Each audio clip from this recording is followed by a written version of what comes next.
Live NFL trivia every Wednesday night on Twitch at 9 p.m. Eastern. Come show off your football knowledge for a chance to win cash prizes. Check the link in the description to find out more. And now, on with our feature presentation. Let's play a game and put you in the hot seat millionaire style. Suppose you're an NFL player and it's training camp and you're about to get cut. Obviously, getting cut is never fun. It means uprooting your entire life, and in some cases, means that the dream you've been reaching for your entire life is over. You'll never play professional football again. You'll need to figure out something else to do. For 99% of players, unless you retire on your own terms with the same team, that's what happens. And it stinks, but it's the heartbreaking reality of the situation. As the team cuts you, what do? Do you A, thank the team for their time, B, try and convince the coach and general manager that they're making a mistake, C, sit in silence the whole time trying to just soak everything in, or D, refuse to leave until the police have to come and get involved? If you chose D, you're psychotic. You're absolutely insane. Getting the police involved in a roster cut is absolutely ridiculous and seems like a last resort option that shouldn't ever have to happen. However, as crazy and as absurd as that entire situation sounds, believe it or not, that's exactly what happened. In 1982, the Atlanta Falcons cut defensive end Greg Fields, expecting it to be a pretty routine cut that happens for tons of players during training camp. What they got was anything but that. And the craziest part is that, as we'll soon find out, what Fields did when exiting the Falcons wasn't even the craziest way he got released from a team. Far from it. This is the story of Greg Fields and the craziest roster cut in NFL history. Before I talk about the actual incident, as well as the even crazier incident that followed a few years later, which sounds insane that something actually topped the Falcons incident, we need some context to understand just who Greg Fields is, and why he got cut in the first place. Our story begins in 1978, when Fields was a defensive lineman coming out of Grambling State. The good news for Fields is that there were 3 players that were drafted that year out of Grambling, including quarterback Doug Williams, who went in the first round. The bad news was that Fields was not one of them. He went undrafted in the 334-player draft and signed with the Detroit Lions, hoping to stick on their roster. That did not happen, as Fields would not play a regular season game in Detroit. However, in 1979, he saw an opportunity with the Baltimore Colts. The Colts did not have a great defensive line the year before, as the team only finished with 30 sacks, which ranked inside the bottom third of the league. They didn't have a premier pass rusher, as John Dudden led the team with just 6 sacks. Only 2 players on the Colts in 1978 even had more than 3 sacks. It was a weak unit, all things considered, and Fields was able to work his way onto the team, and at one point, even worked his way into the starting lineup. Fields had 4 sacks as a rookie, which was the second most on the team, and by 1980, he was the team's opening day starter at the right side defensive end position. Having said all that, there's a reason that you're not seeing a whole lot of highlights of Fields so far, and a lot of the clips you're seeing are of him just standing there. That's because, well, there isn't a whole lot to show. He only had 3 sacks in 1980. He wasn't great in run support, and in all the games that I watched of his to start off that 1980 campaign, he would make 1 play a game and then just completely disappear. If you want a modern day comparison to who he reminds me of, think Andre Branch. And after 2 seasons in Baltimore, it was clear that his time with the team was running out, and he would have to go somewhere else to continue his NFL career.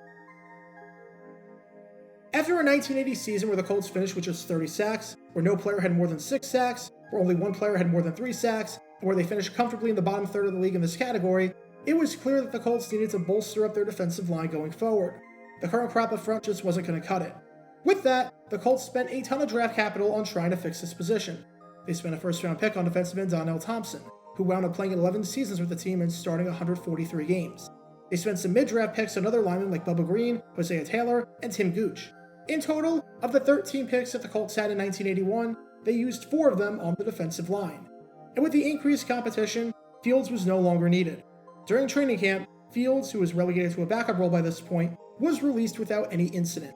And after not playing or signing on with any team in 1981, he got what seemed like one more chance to prove himself in 1982 as a member of the Atlanta Falcons. This was a golden opportunity, as from the outside looking in, he had a halfway decent shot at making it onto the team.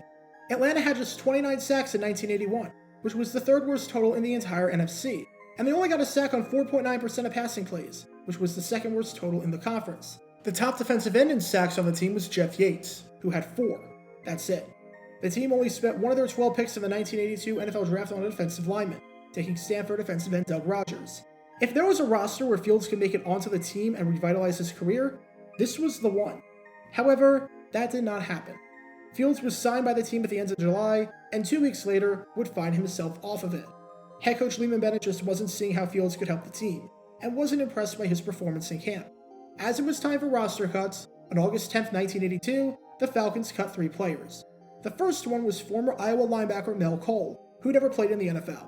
This cut was your standard run-of-the-mill cut, no trouble whatsoever. The second one was former South Dakota State linebacker Todd Simonson, who never played in the NFL. Once again, this was your standard run-of-the-mill cut with no trouble whatsoever. But the third one, that was Greg Fields. And what happened next might lend way to the craziest roster cut in NFL history. Like all players back then, Fields was staying at a team hotel for training camp. Fields went down to the hotel lobby for breakfast, just like everyone else, when he was then informed by defensive line coach Jim Stanley, after he was done eating, to go to his room, get his playbook, and then meet Coach Bennett at 8 o'clock. Everyone knows what it means when someone tells you to meet with a coach and bring your playbook.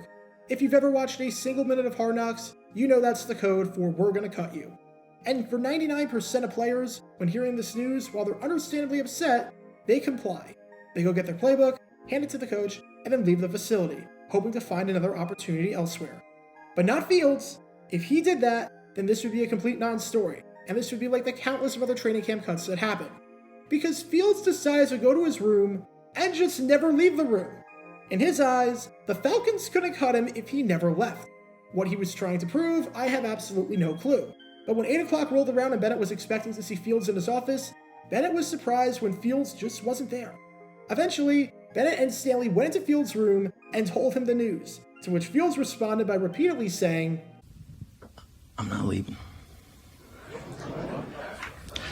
I'm not leaving." At this point, Bennett and Stanley had no idea what to do, because you never expect anything like this to happen. That's when they called up General Manager Tom Bratz and told him what was going on. Bratz eventually got to the facility where Fields was staying at, handed him a plane ticket telling him to get out, and got the police to help him comply. That's right, the Falcons had to call in police backup to get Fields to leave the team. At that point, Fields realized that the gig was up, and that it was time to go, but not without lashing out at the team chauffeur Roy Fulden in the car ride to the airport. As Fulden said on the car ride, "I wasn't about to argue with that guy. Anything he said was alright with me." So you would think that's the end of Fields' career and story, right? Oh no. As crazy as it sounds, trust me, it gets way crazier. I know exactly what you're thinking.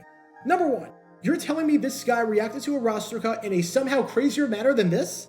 You're telling me it got worse than having to be escorted out by the police? And number two, you're telling me Fields actually got another chance to play professional football after this stunt? The unbelievable answer to both of these questions is, believe it or not, yes. Now, he was completely blackballed from the NFL after this, and it's not hard to see why. When you're not exactly a talented player and you're nothing more than a rotational piece at best, no team in the world is going to put up with this nonsense. However, in 1983, there was a new league forming called the United States Football League. Fields found his way onto the Los Angeles Express, and was somehow playing football again at a high level after whatever the heck happened in Atlanta the summer before. And surprisingly enough, Fields was actually really good with the Express. In 1983, he was one of their starting defensive ends, and finished the season with 11 sacks. Not only did that rank second on the team, only behind Eric Scoggins at 12.5, but it was tied for 7th across the entire USFL. He was one of the top defensive linemen in the league, and he seemed to have settled quite nicely into the league. Heck, maybe with some more incident-free seasons at a high level, he could even work his way back into the NFL and make everyone forget about the whole Falcons incident. The good news for Fields was that he didn't make everyone forget about the whole Falcons incident. Mission accomplished.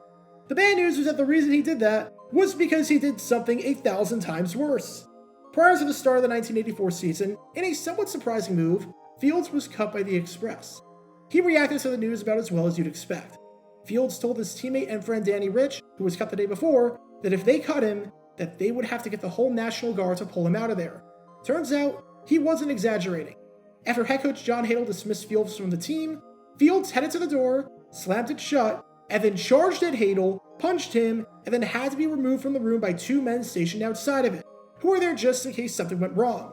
Fields then promised to kill Hadle and hunt down defensive line coach Keith Gilbertson, which was such a serious threat that the Express had to hire a security guard to follow Fields' every move to make sure no one on the staff would be assassinated. Apparently, Fields even called into the facility one day and threatened to shoot the place up. If you thought the Falcons incident was bad, the Express incident was that ramped up to 1,000. And the crazy part is that somehow, Fields still got another chance after that. I know it sounds absurd that the player who has reacted to his last 2 roster cuts by threatening to never leave until the police got involved and to punching the head coach and threatening to shoot the facility, somehow got another shot and didn't wind up in jail. But that's exactly what happened. Somehow, the USFL never suspended him. And somehow, a few days after the incident with the Express, the San Antonio Gunslingers signed Fields. They saw no problem with everything. In fact, they even made light of the whole incident, with their head coach saying, "I told my assistants that they're going to have to cut Greg if it comes to that." Somehow, despite everything I just mentioned, his playing career was not done. However, Fields didn't do a whole lot with San Antonio. Turns out, that 1983 season with the Express was a fluke, as in 1984, he only had 3.5 sacks, and he followed that up in 1985 with 2 sacks. After the 1985 season, the USFL folded, and seeing as the only option for Fields to take his anger out on would be the court system, nothing of note happened. Fields never got to play professional football after that, and it's not terribly hard to see why. Between his lethargic play outside of one season, and the fact that he was an absolute lunatic, no team gave him another chance. So what's the moral of the story? If you get cut from a team, you're allowed to be upset. Obviously, it's a big deal, and with the very real possibility that your dream just came to an end, you're allowed to feel however you want. But for the love of God, don't do what Greg Fields did. In fact, do the exact opposite of what Greg Fields did. Don't threaten to not leave the facility to the point where the police have to show up. Don't curse out the chauffeur. Don't punch your coach. Don't threaten to shoot people. And just don't do anything that Fields did. However you're supposed to handle this situation, Fields did not do, to the point where 40 years later, despite his rather unremarkable NFL career, he still holds a place in NFL history for what has to be the strangest and craziest roster cut in the history of the National Football League. Get your official Jaguar Gator 9 merchandise by going to jg9shop.com, and be sure to like this video, ring the notification bell, subscribe down below if you haven't already, as it helps the channel out a lot, and be sure to check out Twitch every Wednesday night at 9 p.m. Eastern for your chance to play NFL Trivia and win cash prizes. Link in the description below. If you want to see videos like this condensed down to 60 seconds, then follow me on TikTok at JaguarGator9, and subscribe to 60-second NFL History on YouTube.